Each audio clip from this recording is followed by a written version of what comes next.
Hey, sixth house moon and Cancer on the sixth house cusp. Okay, so for you, you are someone whose emotional world is deeply connected to your routine, work, wellness, service, daily responsibilities, and your body's rhythms. The sixth house rules health, habits, labor, service, organization, pets, coworkers, rituals, and the daily systems that keep life functioning. When the moon is here, emotional security often comes from feeling useful, prepared, organized, and physically regulated. You are someone who is emotionally affected by your routine. Your mood improves when life has structure, cleanliness, consistency, and healthy daily rituals. You have you're very aware that stress, emotions, and environmental tension show up physically through your digestion, sleep, appetite, fatigue, inflammation, or nervous system sensitivity. So your body is affected by your emotional state. You get physical symptoms when things are not emotionally safe for you. You are service oriented, so you feel emotionally fulfilled when you're helping, healing, supporting, organizing, caring for others, or being needed in practical ways.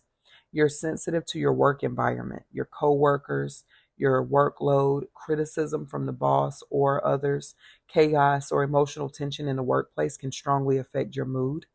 You are someone who nurtures through cooking, cleaning, helping, planning, reminding, fixing, or making someone else's life easier. You are drawn to healing and wellness. You are interested in herbs, or maybe interested in herbs, nutrition, body care, energy work, therapy, animals, movement, or nervous system regulation. And you are prone to um, doing too much, carrying too much responsibility, overhelping, overworking, or feeling guilty when resting if you believe that someone needs you.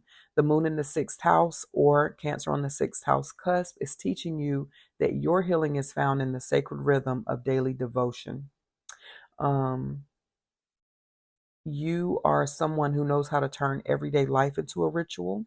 Your medicine is in care, consistency, service, and the quiet power of tending to the body, the home, the work, and the soul with love.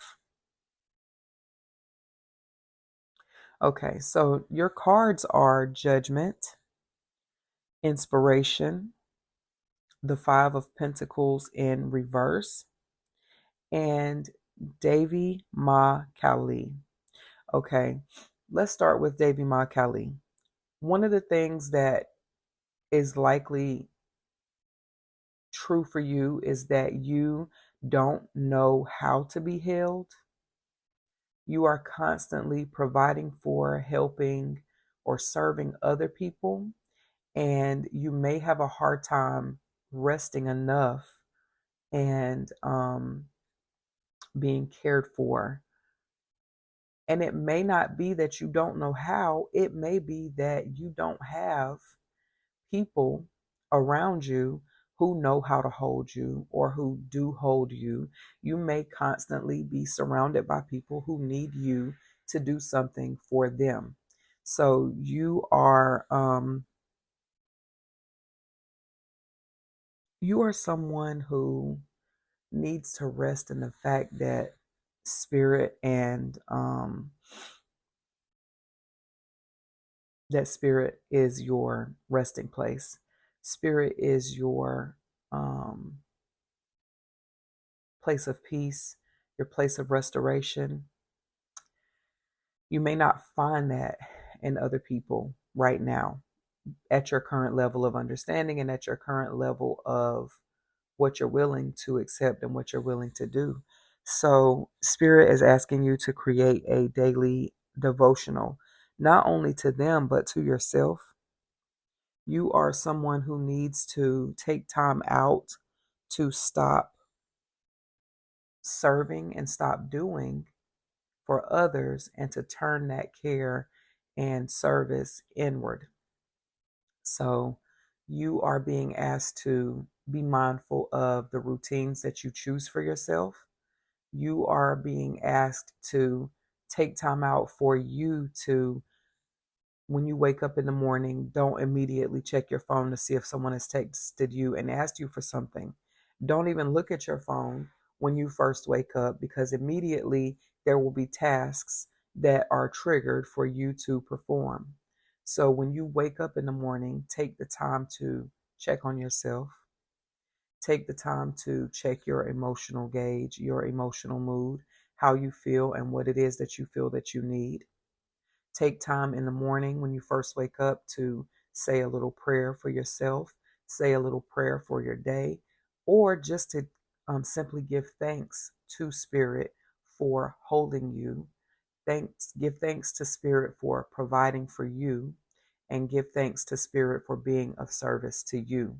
Okay, another thing you could do is wake up and light a candle in devotion to Spirit, or take time and say, um, or read your Bible, or whatever the case may be, whatever you find spiritual comfort in, take time to do that when you first wake up or when you first begin your day. Um,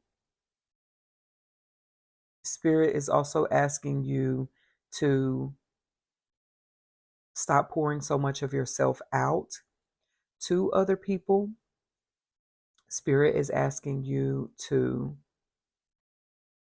let them guide you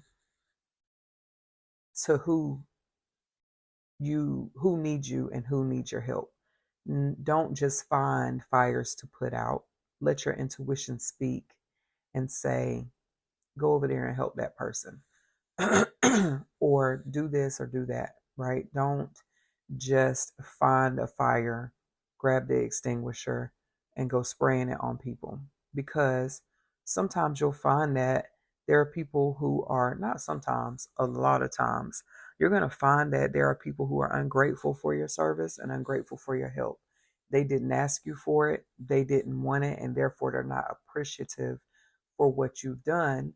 And it's simply because you inserted yourself in that situation. And inherently, that's not a bad reflection on you.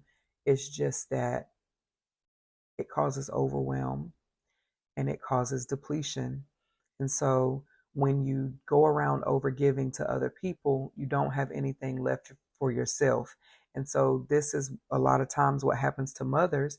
They stop caring for themselves. They stop going. They stop having time to stand in the mirror and prep and beautify themselves. They literally become ragged because their routine revolves around holding other people and serving other people. And so Spirit is saying it's time for you to take time for yourself and to nurture and mother yourself, as well as allow us to nurture and mother you. Some of you may not have a mother who is emotionally available. Some of you may have a mother who is no longer present in the physical. And you oftentimes, you find yourself needing to be held. You find yourself needing someone to rub your back and say, baby, it's going to be okay. Something that a mother would do for you, but you may not have that for a number of reasons.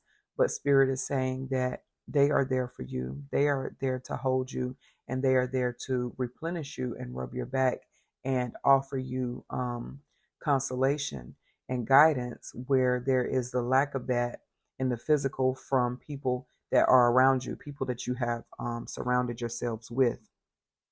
So I just wanted to pull one more card. So this is the first time I've done this, but for this deck in particular, yeah.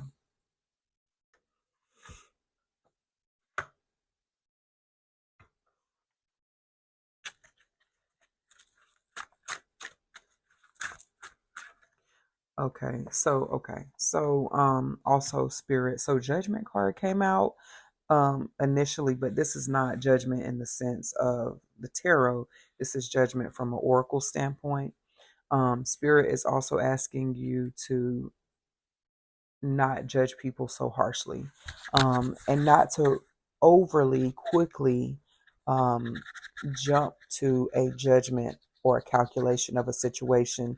Allow um, yourself to receive information first before you just go into acting.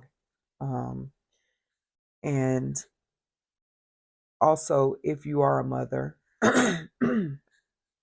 if you are a mother and you are overwhelmed and overworked, Spirit is also asking you not to be so quick to judge your children, not to be so quick to put out the fires for them, allow them to put out fires for themselves, um, but also not to overjudge them based on their actions and the things that they are doing.